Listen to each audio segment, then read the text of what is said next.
Sometimes Paul is so compressed in what he says that if you just translate the words, you're translating nonsense. For the translator, then, they have to figure out what words to add to make sense out of what Paul says.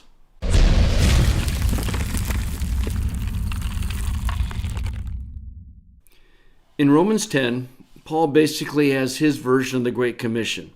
In verse 13, he says, "For everyone who calls on the name of the Lord will be saved." And then he goes through this iteration of how can they call on someone they haven't believed? How can they believe if they've never heard? How can they hear if no one preaches? And how can they preach if they aren't sent? And then you get down to verse 17, and this is the verse in question. And word for word, it is, "Therefore, consequently, faith from hearing, and hearing from the word of Christ." Now, there's two basic questions here that a translator is going to have to solve. First of all, so faith comes from hearing. Well, if you read this in context, you can figure out what it means. But if you look just at the verse, it's nonsense. Faith doesn't come from hearing. What? Hearing birds chirp? Hearing classical music? Hearing your friends talk? See, it just doesn't make any sense if you leave it by itself.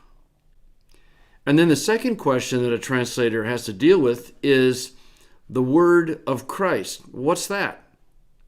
Is it a word about Christ? Is it something that Christ said? What is word of Christ? It's so ambiguous that it really is difficult to understand. Part of this question is solved by looking at the semantic range of akoe. It can refer to the faculty of hearing, to the act of hearing, to the organ of hearing, in other words, the ear, and it can also refer to that which is heard. So you see down here in 4b, you have account, report, message. If you look at the different translations, you're going to see what's going on. And the ESV just leaves it word for word. Faith comes from hearing, and hearing from the word of Christ, which of course is how we're used to, if you're raised in the church, is how you're used to understanding it. But it doesn't mean a whole lot. And so you can see the NIV struggling, and where it says faith comes from hearing the message. In other words, hearing the gospel message. And the gospel message is heard through the word about Christ.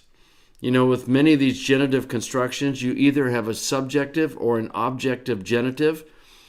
If word of Christ, if Christ is a subjective genitive, then it is what is doing the action of the speaking. If it's an objective genitive, it's receiving the force of the speaking. But most likely here, and the NIV I think has got it right, it's an objective genitive. It is the word that is said about Christ. That was the gospel message.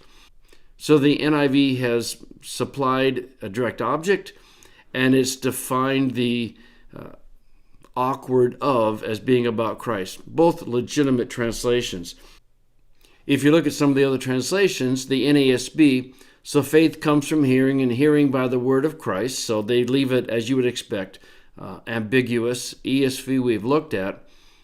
The CSB, so faith comes from what is heard, and what is heard comes through the message about Christ. See what they're doing? So they're trying to solve the same problem the NIV is, but without adding the word message in. Go to the NRSV. So faith comes from what is heard, and what is heard comes through the word of Christ. Again, as you would expect, pretty basic, word for word.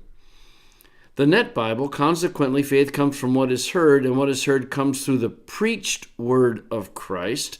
So they've added the word preached in there to indicate that it is an objective genitive. Look what the NLT does. This is fascinating. So faith comes from hearing. So they leave the first half of this famous verse alone. But then they want to explain what hearing means. And so they say, well, that is hearing the good news. That's the message. That's what is preached. Hearing the good news about Christ. So once again, you see the NLT being very free with the words and yet trying to convey the actual meaning.